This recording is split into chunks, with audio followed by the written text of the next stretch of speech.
Oi, gente! Será que estamos ao vivo? Acho que estamos.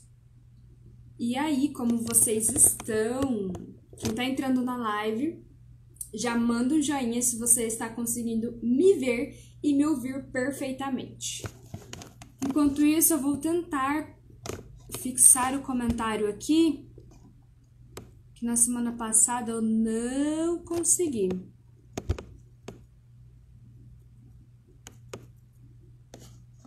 Aí. Acho que agora foi. Tá fixo o comentário. Acho que agora foi. Tudo certo. Jefferson nos falou que está tudo certo. Aí. Vocês estão me vendo em um dia fora do comum, então estamos fazendo a nossa live um diazinho diferente. Deixa eu só arrumar essa luz aqui que tá muito no meu rosto. Deixa eu dar uma melhorada. Eu disponibilizei o material para vocês ontem mesmo lá no Google Sala de Aula, no Google Classroom, para quem quiser ver o material, para quem quiser acompanhar todo o PDF da aula de hoje. O código tá fixo aqui nos comentários, então essa aula tá toda disponível para vocês em PDF, em formato PDF, lá no Google Classroom, Google Sala de Aula. Então vocês estão acostumados a me verem na terça-feira, a gente vai continuar com o cronograma das terças-feiras, mas ontem eu tive um imprevistozinho aí e tive que mudar a nossa live para hoje, para quarta-feira. Mas não se preocupe, porque na semana que vem nós já voltamos ao nosso dia normal, a nossa rotina normal. Então, como vocês podem ver aqui no comentário fixo, e para quem já viu o PDF também, lá no Google Sala de Aula, hoje nós vamos falar sobre as substâncias químicas. O que são as substâncias químicas, como elas são classificadas, como a gente categoriza uma substância química.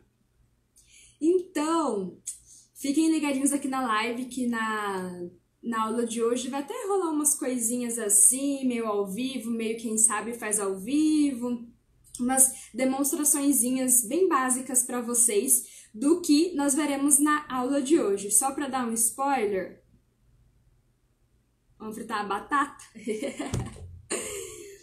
Hoje nós vamos falar sobre as substâncias químicas. Lembrando que a aula de hoje é um basicão para a live que vem, para a aula que vem.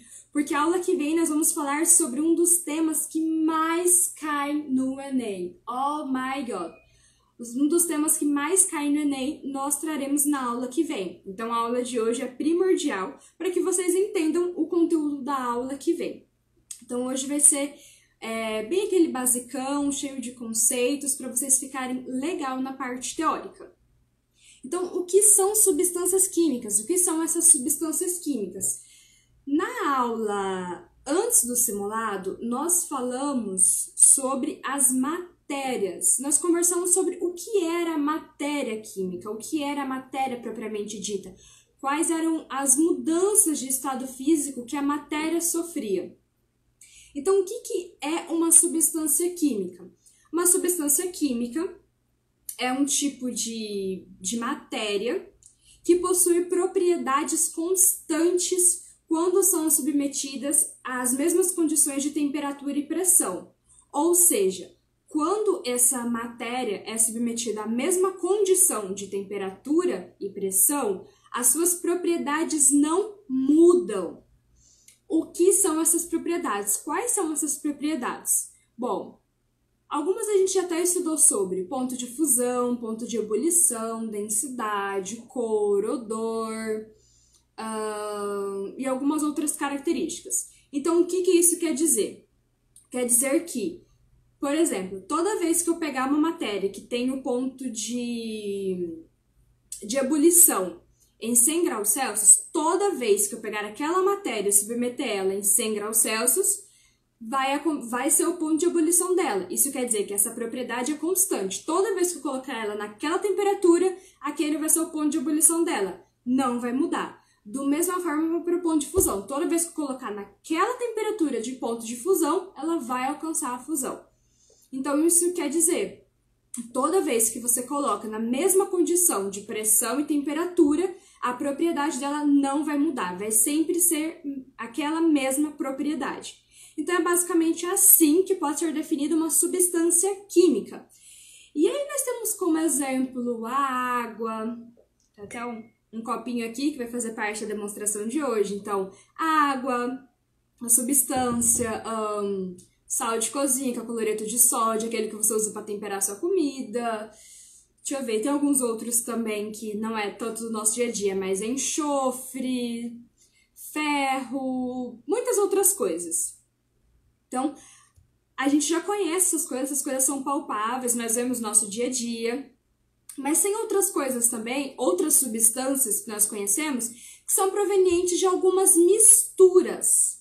E é aí onde a gente vai entender a diferença de substância que é pura e substância que é proveniente de uma mistura. Então, as substâncias químicas podem ser divididas em duas classes: as substâncias puras e as misturas. Então, vamos entender um pouquinho o que é cada uma. Se eu tô falando muito rápido, ou se você tá com dificuldade, se perdeu em algum conceito, pode deixar aqui no comentário de professora, não entendi tal parte, que eu volto e explico para vocês sem problema algum. Então, entendemos o que é substância química. Agora, nós vamos entender a diferença das classificações de substância química, que são as substâncias puras e as misturas. Bom, primeiro, falando das substâncias puras, nós temos as puras simples e as compostas. O que são substâncias puras simples? São aquelas que são formadas por um único elemento. Basicamente isso. Então, vamos pensar. O gás oxigênio é O2, mas ele é formado só por um elemento. Apesar de serem dois átomos de oxigênio, o único elemento que forma ele é o oxigênio. Então, não é misturado com nenhum outro. Então, exemplo de substância pura simples, o gás oxigênio, que é o O2. O H2 também, que é o gás hidrogênio. O O3, que é o ozônio, também é um exemplo de substância pura simples. Então, todo elemento, toda substância que é formada por um único elemento químico, ela é categorizada como substância pura simples, um único elemento. Aí nós temos as do tipo substância puras compostas. Elas continuam sendo puras, mas já não é mais um elemento que forma ela. São a junção de outros elementos. Por exemplo, o sal de cozinha que eu falei para vocês, o NaCl, cloreto de sódio. É um átomo de Na junto com Cl. Continua sendo puro, só que agora é composta, porque tem dois elementos químicos. A água também continua sendo pura, só que tem dois elementos, que é o hidrogênio e o oxigênio. O HCl, que é o ácido clorídrico, também continua sendo uma substância pura, só que é composta porque tem dois elementos, que é o Cl e o H. Então, esses são exemplos de substâncias puras simples e puras compostas. Eu posso estar falando um pouquinho rápido, mas é porque tudo isso tem lá no PDF. Então, não precisa se preocupar de ficar anotando tudo, porque você pode só prestar atenção no que eu estou falando e depois conferir lá no PDF cada tópico ponto por ponto.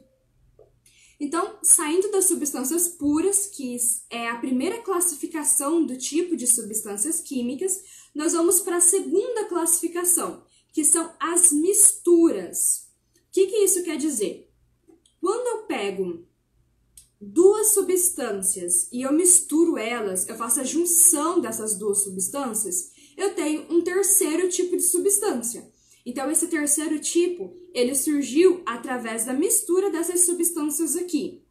Essas substâncias aqui que se misturaram, elas podem ser tanto puras quanto compostas, tanto simples quanto compostas.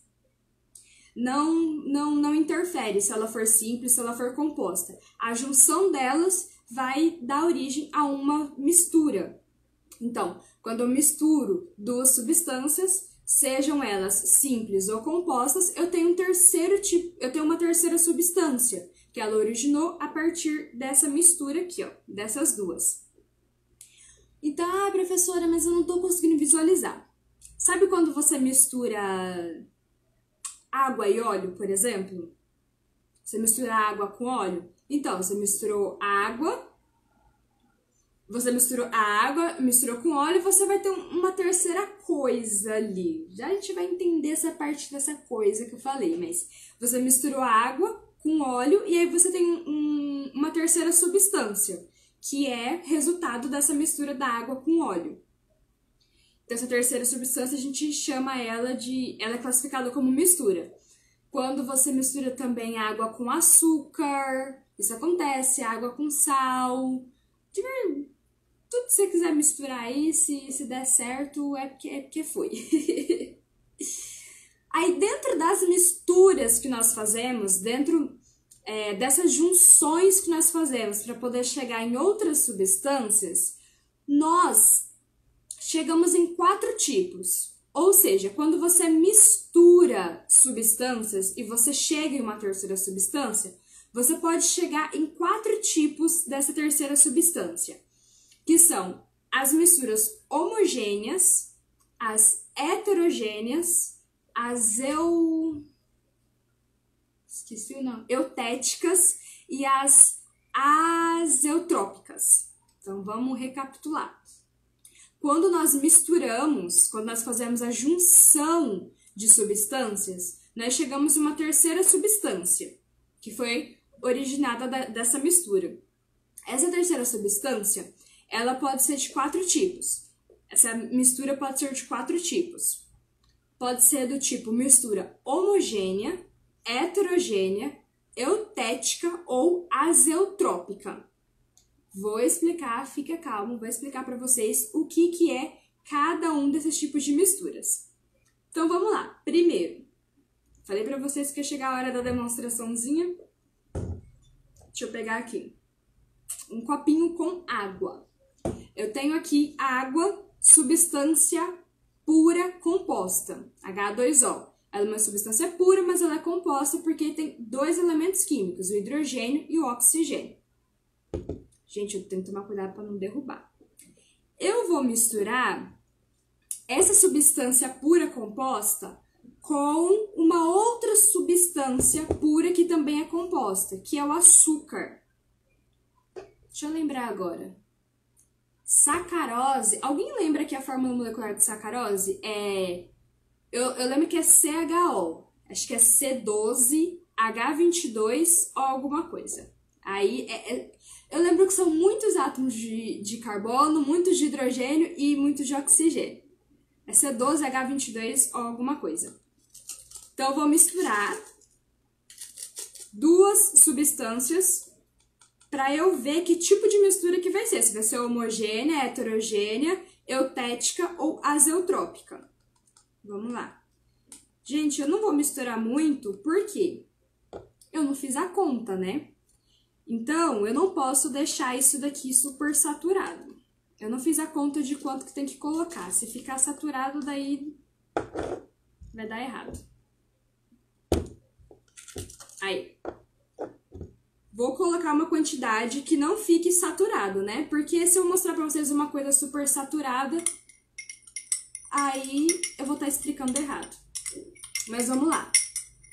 Para quem chegou agora, o que essa professora doidinha tá fazendo? Eu estou explicando quais são os tipos de misturas. Misturas homogêneas, heterogêneas, eutéticas e azeotrópicas. Agora eu tô misturando açúcar na água pra gente ver que tipo de mistura que é.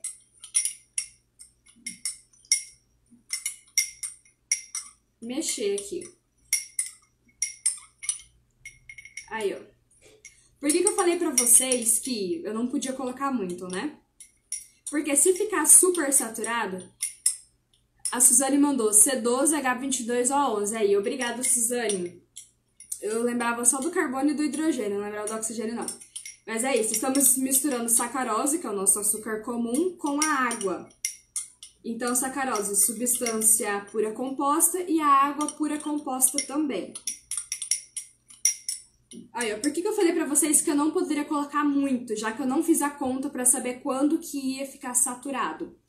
Porque se eu deixasse saturado, super saturado isso daqui, vocês iam ver que os cristalzinhos de açúcar ia ficar no fundo. Daí ia ser meio irrelevante que eu ia explicar pra vocês. Então eu coloquei uma quantidade razoável só pra não supersaturar. Vamos lá. Já misturei a água com açúcar. Que tipo de mistura que vocês acham que tem aqui, ó?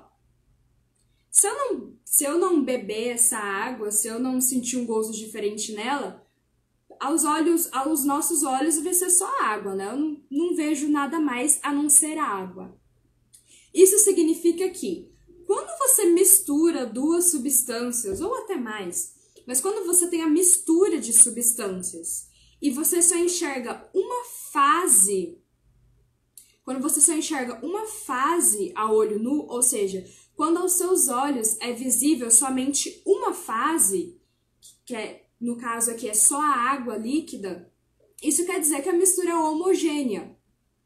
Isso mesmo, Suzane, mistura homogênea, você só tá enxergando a água. Se você não beber isso daqui, se você não colocar na boca, você nem vai saber que aqui tem açúcar misturado, porque você só enxerga a água normalmente. Então, quando você vê apenas uma fase, quando você consegue enxergar só uma fase, essa mistura é homogênea. E além disso, se você for analisar as propriedades, ela se mantém a mesma durante todo esse corpo aqui. Então, se você for analisar as propriedades, ela vai se manter a mesma durante todos os pontos, independente dos pontos que você for analisar dentro dessa água. Então, mistura homogênea, açúcar e água, mistura homogênea. Apenas uma fase vista ao olho nu. Aí a Suzane falou, o cristal no fundo é a formação de corpo de fundo, né? Isso mesmo. Se eu tivesse colocado muito açúcar, aí vocês poderiam falar bem assim, ah, mas a mistura não é homogênea, a mistura é heterogênea porque eu estou enxergando o açúcar no fundo. Só que nada mais, nada menos é que eu supersaturei a solução. Eu coloquei mais do que conseguia dissolver. Então, eu, na verdade, ia estar fazendo uma coisa errônea para poder explicar para vocês. Então, açúcar mais água, mistura homogênea. Enxergamos apenas uma fase. Agora, eu vou colocar o nosso queridinho aqui, ó. Peguei outro copo de água. Vou colocar uma quantidade X de óleo também. Aí. Só o suficiente para vocês conseguirem enxergar. Eita, pode derrubar. Vamos lá. Vocês conseguem ver? Acho que na câmera não vai ficar muito bom, mas ó. Aqui tem a água, deixa eu ver se eu consigo. Aqui tem a água e onde vocês veem essa meleca aqui, que acho que tá meio difícil de enxergar, é o óleo, ó. Vocês podem perceber que se dividiu em duas fases. Embaixo ficou a água e em cima ficou o óleo. Vou até mexer, só pra não falar, ah, mas o outro você mexeu. Eu vou mexer, só pra vocês verem, ó. Parece que forma um monte de bolinha, né? Mas, ó, agora eu vou tirar a colher. Olha lá como volta pro lugar. Continua em duas fases. Daqui a pouco as bolinhas somem. Continua em duas fases, ó. Aqui tá a água e aqui tá o óleo voltando pro lugar. Então, quando eu faço a mistura de duas ou mais substâncias e eu enxergo mais de uma fase, ou seja, as substâncias que eu misturei, elas não estão dissolvidas entre si, então a formação de mais de uma fase, isso é a mistura heterogênea. Então, se eu analisar essa mistura que eu fiz, eu não vou ter as mesmas propriedades independente dos pontos que eu pegar. Só para vocês testarem isso, ó, só para vocês verem como que isso é real, ó. Se eu for analisar essa mistura aqui que eu fiz, vamos supor que eu pegue, sei lá, um medidor de densidade, por exemplo, e eu coloque aqui no fundo do copo. Se eu colocar um medidor de densidade aqui no fundo do copo, como tem água, eu vou ter o valor de densidade da água. Agora, se eu pegar esse medidor de densidade e subir ele até nesse nívelzinho aqui onde está o óleo, eu já não vou ter mais o valor de densidade da água. Aí eu vou ter o valor de densidade do óleo. É um exemplozinho bem chulo, assim, só para vocês entenderem essa parte de como que é a diferença das propriedades se eu pego uma mistura que está homogênea e uma mistura que está heterogênea. Se eu pegar essa mistura homogênea aqui de água com açúcar e eu colocar um medidor de densidade dentro dela, eu só vou, independente dos pontos que eu colocar esse medidor de densidade, eu só vou conseguir encontrar o valor de densidade da água. Porque, ó, tá tudo totalmente dissolvido. Mistura homogênea, então ele só vai me dar o valor de densidade da água. Agora, se eu pegar essa mistura heterogênea, que tem a formação de mais de uma fase, eu consigo enxergar duas fases, ó, uma fase aqui embaixo e outra aqui em cima, ó. Se eu pegar, por exemplo, o medidor de densidade, colocar ele aqui embaixo, me dá a densidade da água. Se eu colocar aqui em cima, vai me dar a densidade do óleo. Então, vocês percebem que conforme eu vou mudando os pontos de análise, eu também vou mudando as propriedades que eu encontro.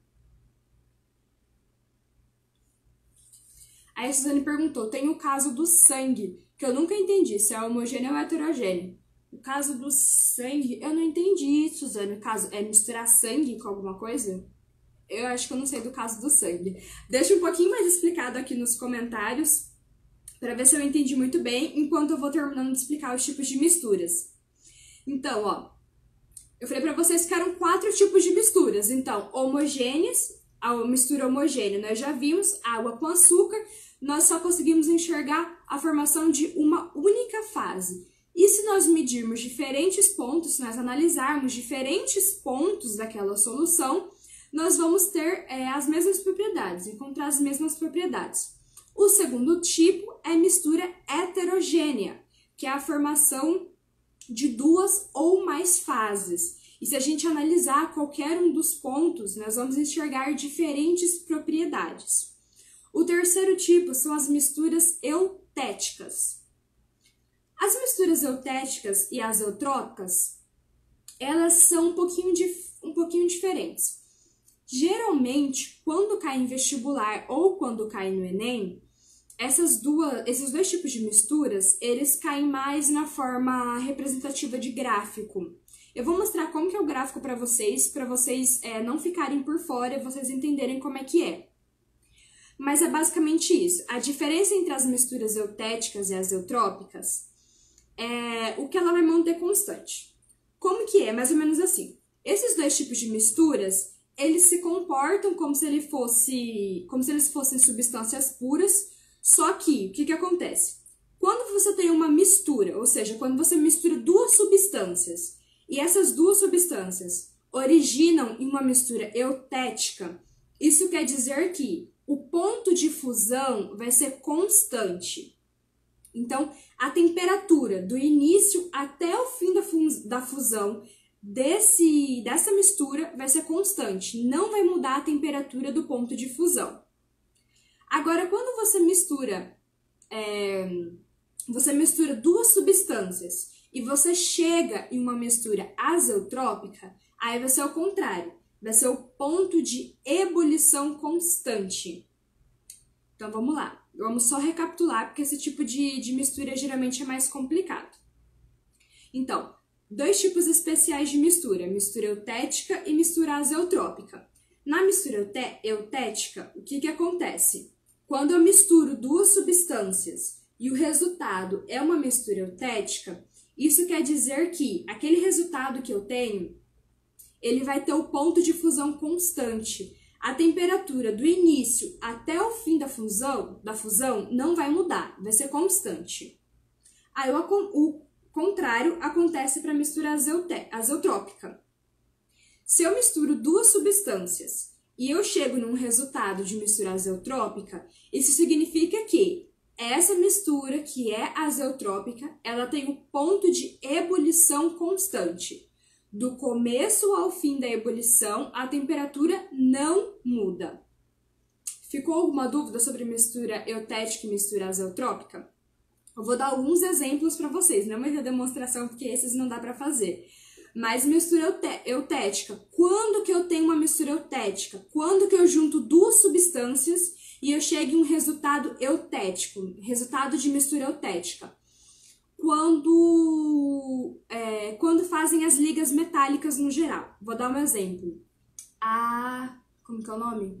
Solda. Solda, esse é o nome. A solda, que é uma mistura de estanho e chumbo. A solda é uma mistura eutética. Isso significa que peguei o estanho, peguei o chumbo, misturei essas duas substâncias e cheguei na solda, que é uma mistura eutética. Então, o ponto de fusão da solda é constante. A temperatura do início até o fim da fusão dele não muda. Outro exemplo é o bronze, que é a mistura de cobre com estanho. Então, pega o cobre, mistura com estanho, misturou essas duas substâncias, chega no bronze, que também é uma mistura eutética. Isso quer dizer que o ponto de fusão do bronze não muda. Do começo até o fim da fusão dele, a temperatura vai ser constante, não vai mudar. Agora, de mistura azeotrópica. Vou pensar um exemplo aqui. Água e álcool etílico.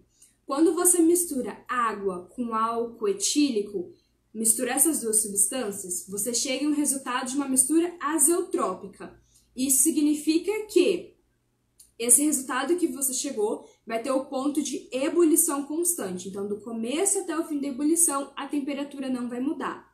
Acetona com metanol, isso também acontece. Misturou acetona com etanol, misturou essas duas substâncias, o resultado é uma mistura azeotrópica. Então, nesse resultado, o ponto de ebulição não muda. Ele é constante do começo até o fim. Vou mostrar para vocês, eu até coloquei lá no PDF, então, pessoal, tá gostando dessa aula? Dá uma olhadinha lá no Google Sala de Aula, entra com o código que eu coloquei para vocês aqui no comentário, copia esse código, cola lá no Google Sala de Aula para vocês entrarem na sala de Química e verem o PDF que eu montei para vocês bonitinho lá, explicando tudo que eu tô falando aqui. Eu vou pegar aqui para vocês o gráfico que eu montei, é um gráfico bem representativo, tá, gente? Eu nem coloquei valores nele. Vou mostrar um gráfico que eu montei para vocês, só para vocês verem mais ou menos a representação gráfica de como que é a diferença da mistura eutética com mistura azeotrópica. Deixa eu tentar colocar aqui. Aí, vou mostrar para vocês. Eita!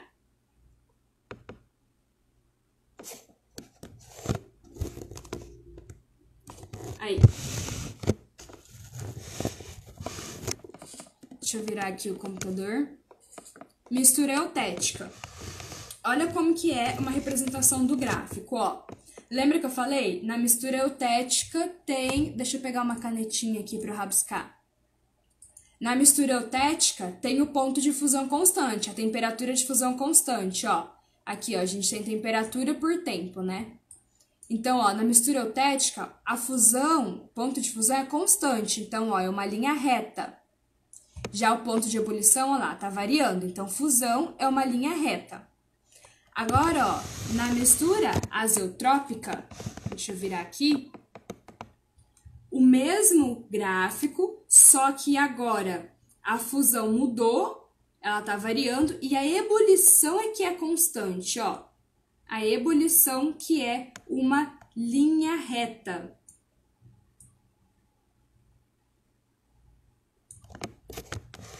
Então, ó, mistura eutética, ponto de fusão constante, eita, foca.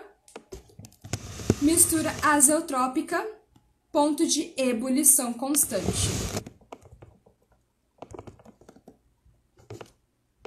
Ah, professora, eu quero pintar esse gráfico. Calma, meu querido, que esse gráfico tá lá no PDF, então não precisa se preocupar porque eu coloquei ele lá no PDF. Então, entenderam os tipos de mistura? Mistura homogênea, somente uma fase e mantém a propriedade em todos os pontos. Mistura heterogênea, mais de uma fase e as propriedades mudam no decorrer dos pontos que você analisa. Mistura eutética, ponto de fusão constante, e mistura azeotrópica, ponto de ebulição constante. E aí, uma curiosidadezinha que eu vou trazer para vocês é sobre a alotropia. Muitas vezes vocês escutam falar do termo alotropia, e a alotropia está totalmente associada com a aula de hoje. Deixa eu só beber uma aguinha. Essa não é água com açúcar não, tá, gente? E nem é com óleo. A alotropia está totalmente associada com a aula de hoje. Por quê? A alotropia nada mais nada menos que a propriedade química que permite a formação de uma ou mais substâncias diferentes vindas de um mesmo elemento. Então, lembra quando vocês veem assim, O2, O3, acho que é só O2 e O3, O2, O3, aí vocês vêm falando sobre a forma alotrópica do carbono, a fórmula alotrópica do enxofre, fórmula alotrópica de tananã. O que acontece? Muitas vezes, nós temos o mesmo elemento que formam substâncias diferentes. Então, às vezes, só pelo número de átomos ou pela geometria espacial, pelo arranjo espacial que o elemento tem, ele consegue formar substâncias diferentes. Então, por exemplo, falando sobre a alotropia do oxigênio, tem duas formas alotrópicas. O gás oxigênio, que é o O2, e o gás ozônio, que é o O3. Então, você tem o mesmo elemento, oxigênio, só que quando você muda a quantidade de átomos que você tem, você forma substância diferente. Então, com 2 átomos de oxigênio, você forma o gás oxigênio, que é mais estável, é incolor e também não tem cheiro. Só que daí, se você aumenta um átomo de oxigênio, ou seja, se você tem um O3, aí você já forma o ozônio, que é azulado, tem aquele odorzinho desagradável. Então, não se assustem quando vocês verem o termo alotropia, quando vocês olham lá no enunciado da questão e a fórmula alotrópica, aí você fica, meu Deus, o que é fórmula alotrópica? Calma, gente, quando fala forma alotrópica, quer dizer que é um outro jeito de você encontrar aquele elemento. Então, pode ser que tenha variado a quantidade de átomos, ou pode ser que ele só tenha mudado o arranjo espacial em que ele se encontra. Eu também coloquei vários exemplozinhos e várias imagenzinhas lá no PDF para vocês. Peguei que eu não trouxe para live para incentivar vocês a olhar o PDF. Então, eu coloquei várias imagenzinhas lá no PDF para vocês. Então, do oxigênio, tem duas formas alotrópicas, que é o gás oxigênio O2 e o gás ozônio O3. O carbono tem mais fórmulas alotrópicas, só que tem 3 mais conhecidas, que é o grafite, o diamante e o fulereno.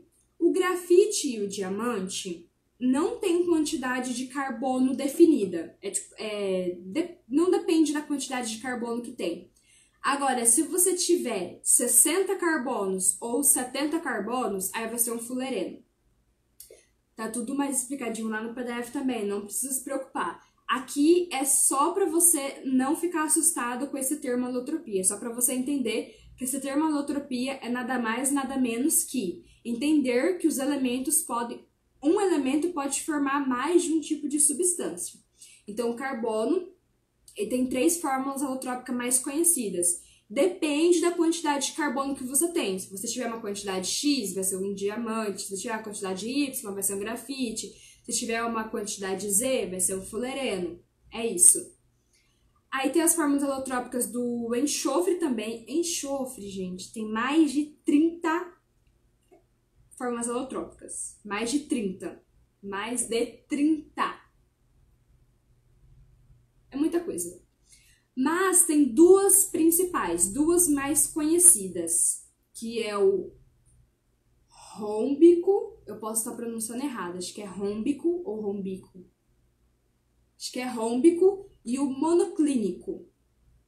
O que acontece? Os 2 também têm a mesma quantidade de átomos, só que eles são diferenciados pelo arranjo espacial que eles se encontram, então pela geometria em que eles se encontram. Então, dentre as 30 fórmulas alotrópicas que o enxofre tem, ele tem 2 principais, que é o rômbico e o monoclínico.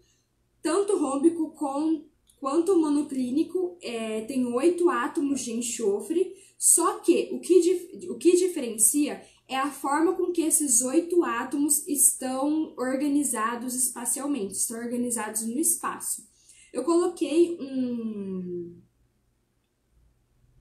uma imagenzinha, vou até ver se eu consigo mostrar pra vocês aqui agora. Deixa eu ver, vou abrir aqui, ó. Deixa eu consigo mostrar pra vocês. Vou mostrar pra vocês só pra vocês terem uma noção que os dois têm a mesma quantidade de átomos, só que a forma com que eles se organizam espacialmente é quem vai designar que tipo de alotropia que é do enxofre, ó. Vou mostrar. Essa é a imagem bem aqui, ó. Tá vendo, ó? Todos são S8, ó. 4 aqui em cima, mais 4 aqui embaixo, ó. Todos são S8. Só que, se estiver organizado dessa forma, vai ser um monoclínico, gerando um cristal assim. E se tiver dessa outra forma aqui, vai ser um rômbico, gerando um cristal assim, ó.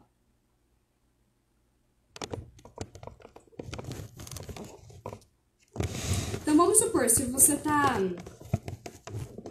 respondendo Só diminuir aqui. Se você tá respondendo um vestibular, geralmente isso não cai no Enem pelas questões que eu estava observando. Mas se cai lá no vestibular, tem 8 átomos de enxofre, determine a alotropia. Tá, a alotropia do enxofre, se tiver lá a opção rômbico ou monoclínico, você não vai conseguir determinar pela quantidade de átomos, porque os dois têm a mesma quantidade de átomos. O que você vai ter que fazer? Você vai ter que observar se tem alguma referência quanto à geometria molecular, quanto ao arranjo dele no espaço. Por quê? Você só vai conseguir responder a questão sabendo qual a diferença da geometria. E aí, o último tipo de alotropia é a alotropia do fósforo, que tem três formas alotrópicas. 3 formas alotrópicas, é meio que um trava-línguas. Então, tem 3 formas alotrópicas, que é o fósforo vermelho, que também não tem quantidade definida. Não tem quantidade definida. Aí tem o fósforo branco, que é se você tem 4 fósforos, então se você tem P4, 4 fósforos, 4 átomos de fósforo, você vai ter o fósforo branco. E o negro, que ele é obtido a partir do aquecimento do fósforo branco. Então, se você aquecer o fósforo branco, você vai obter o fósforo negro. Então, se você tem menos de 4 ou acima de 4, você tem o fósforo vermelho. Se você tem 4, você tem o fósforo branco. E se você aquece o fósforo branco, você tem o fósforo negro. Pessoal, essa era a aula de hoje. Então, eu coloquei para vocês o código aqui da nossa sala de Química. Algumas novidades estão por vir, então fiquem ligadinhos, porque a gente vai dar um up aqui no nosso cursinho. Então, fiquem ligadinhos, algumas novidades irão surgir aí no decorrer dessa semana, do início da semana que vem. Então, fiquem ligados no nosso Instagram, que logo, logo nós vamos soltar novidades para vocês. Não esqueçam de acompanhar o nosso conteúdo lá no Google Sala de Aula. Então, toda semana, PDFs fresquinhos para vocês. Vou liberar uma lista de exercícios sobre a aula de hoje. E na aula que vem, como eu falei para vocês, nós vamos falar sobre um dos assuntos que mais cai no Enem. Então, hoje nós aprendemos o que são substâncias químicas, qual a diferença de substâncias puras e misturas, e quais são as classificações dos tipos de misturas. Na aula que vem, nós vamos aprender sobre não vou contar. Eu espero vocês na aula que vem. Semana que vem vocês vão descobrir que tema é esse que tanto cai. Para aqueles que estão ligadinhos aí, para aqueles que estudam quais são os temas mais recorrentes no Enem, sabe do que eu tô falando, eu tenho certeza disso. Então não perca a aula que vem, que tudo que nós aprendemos hoje nós vamos usar na aula que vem, que é o tema mais recorrente do Enem em todos os anos até 2019. Então, muito obrigada pela aula de hoje. Eu espero vocês na terça-feira que vem, às 7h30, novamente. Fiquem bem, PPO-SA, parar, pensar, organizar, selecionar e analisar os critérios. Suzane perguntou, é separação de mistura? Suzane, não sei. Terça-feira que vem eu te espero pra gente descobrir se é isso mesmo. Beijo, pessoal. Fiquem bem, fiquem com Deus e até terça-feira que vem.